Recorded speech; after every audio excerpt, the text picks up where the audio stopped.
Exactly at the same time 1 year ago, I was literally on a plane coming to the UK. 1 year has passed, 365 days, 12 months. Oh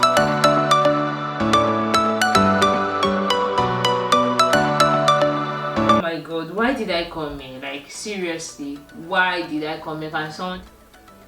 Is it too late?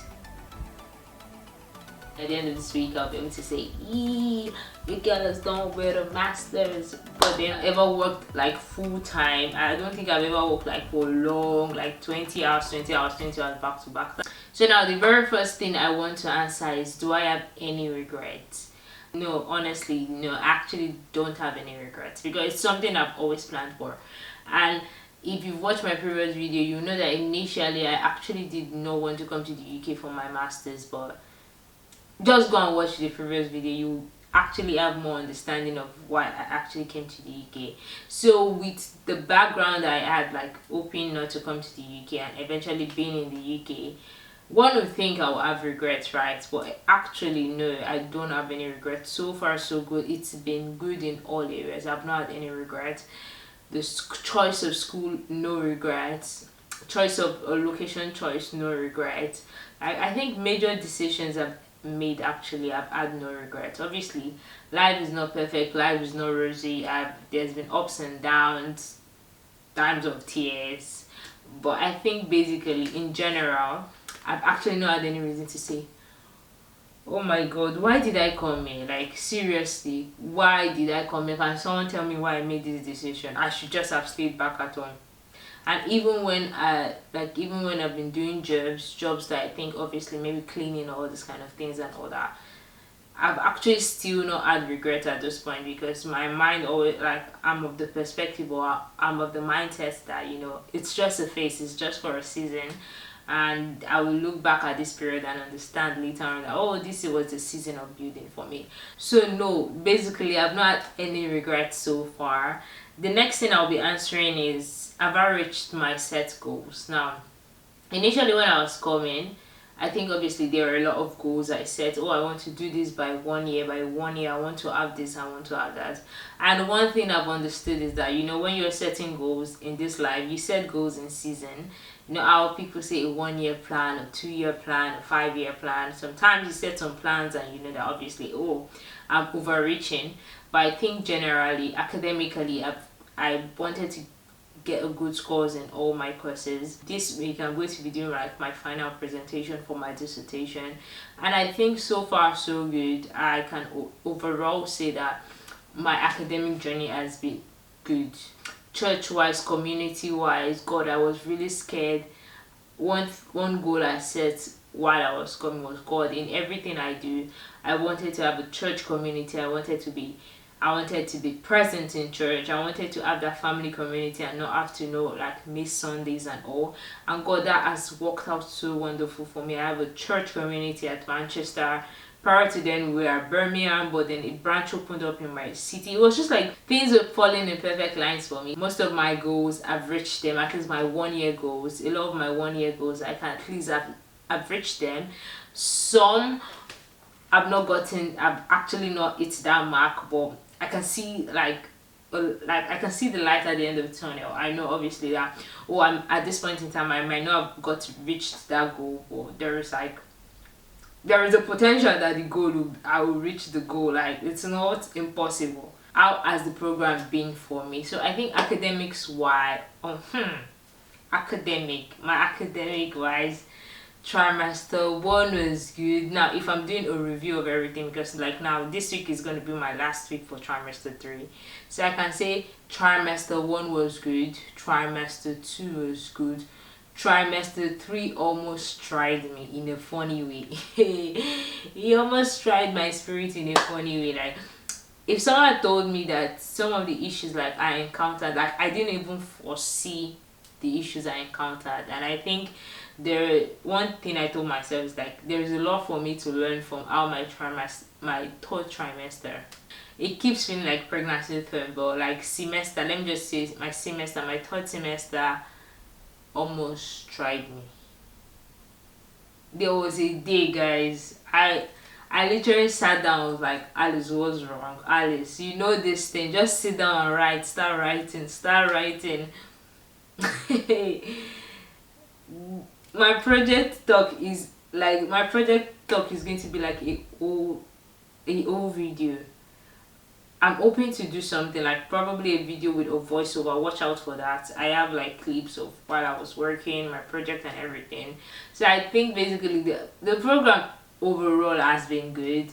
It has actually been good, and trust me, it is doable. It is doable. It's not obviously the easiest. You have bumps and hits and all that, but it's really doable, and it has been great so far. So good. Now this is going to be a bit personal, so if for anybody that's coming here, this is basically like my own testimony when it comes to like working here.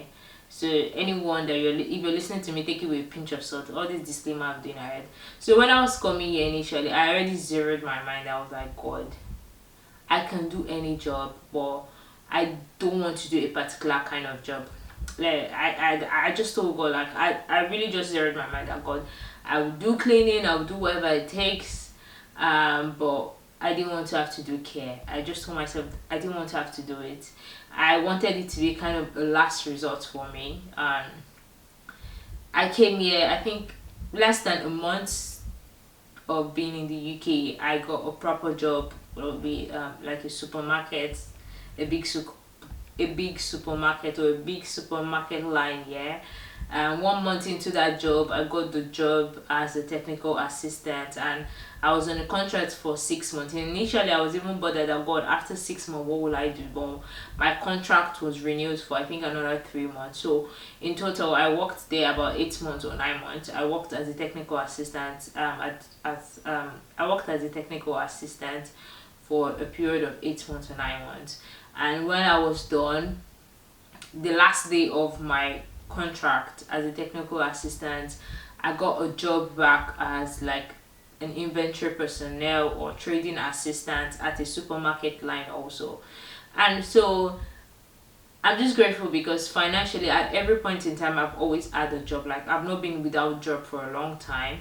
I might not have been able to obviously complete my 20 hours, but then the money I've been earning has been enough to pay my bills. Like it might have not been enough to like spend and all, but trust me, I've been able to pay my bills. God has been that good. Like so you're not like, oh, somebody somewhere is sending me money. Nobody has sent me money from anywhere. If you want to send me money, please reach out to me. I will send you my account details.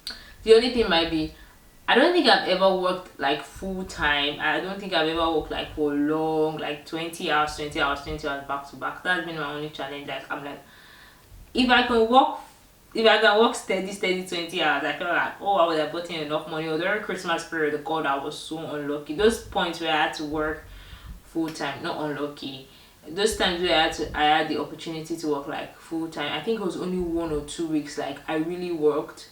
The remaining time, Easter break, I don't think I even worked Easter break. Well, all in all, I still had money to pay my bills. I still had money. I still had sufficient money to eat or like do the basic necessities basically. And I think relationship and friendship wise, I've been very intentional.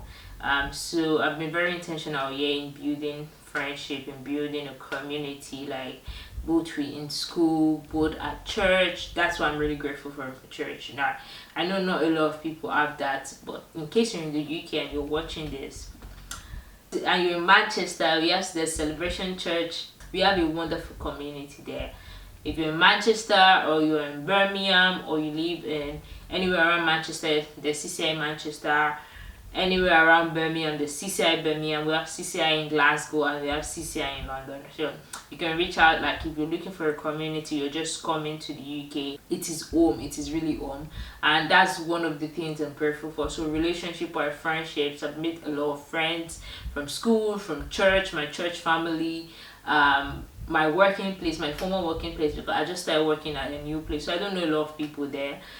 So I can't say I built a community per se there, but where I was before, like I kind of had a community, and even at the end of my contract, they give me gifts and all this funny, nice stuffs.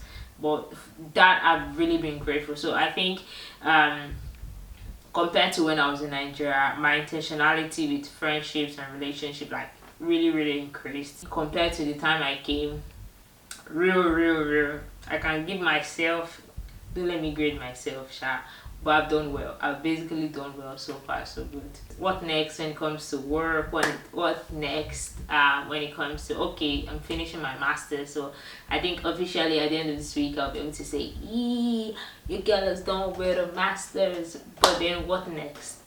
So there are a lot of things I plan on working towards, like when it comes to post-study visa, job application, applying for jobs. I'd even started, obviously I'd started applying for a job prior to now, but during my dissertation period I kind of took a break. I really took a break because it felt like a lot for me. In fact, I was overwhelmed with a lot of things, so I took a break on job applications because if I want to do a job application, I might as well do it well, and it's time consuming. So I took a break on that. So there will be a lot of things I will be unveiling. Like if you've been following my YouTube channel, you know that I actually try as much as possible to document my academic and my career journey. And over the next few months, I'll still be going through the whole process of like what I'm doing after school. So this is your cue to actually subscribe. If you've not subscribed on this channel, subscribe so that as I'm bringing out new videos, you actually be informed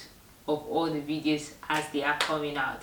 So I'll be doing a lot of talking about jobs, about applications. As I go through this process, I'll actually also be updating.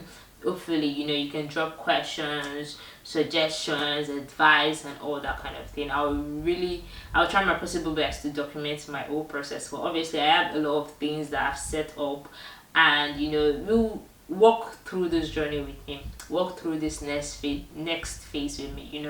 We started the master's program, and it's so surreal that it's I want to say it's almost over. Girl, it's over. I'm going to be presenting in a few days, and literally it's over. And now we're going to the next phase. Now, master done and ticked. Is it a PhD? Am I applying for a PhD, or am I going forward to track? Am I going to post-study? Am I leaving the UK? Am I leaving the UK for another country? Or am I going back to Nigeria? What's in the, what do they call it? What's in the bottle, or what's in the pipeline for me next? Don't forget to like, subscribe, and share. Like really, please, when you watch the videos, do like if you really like the content I'm putting out. And anything you would like to see, please let me know in the comment section down below so I can make content about that. Thank you guys, and happy 1 year anniversary to me. See, I have so many questions that have been running through my mind there, and whenever I think about it, I'm like, is it too late? Is it too late? Is it too late? But anyway, I'm still going to talk about this in the subsequent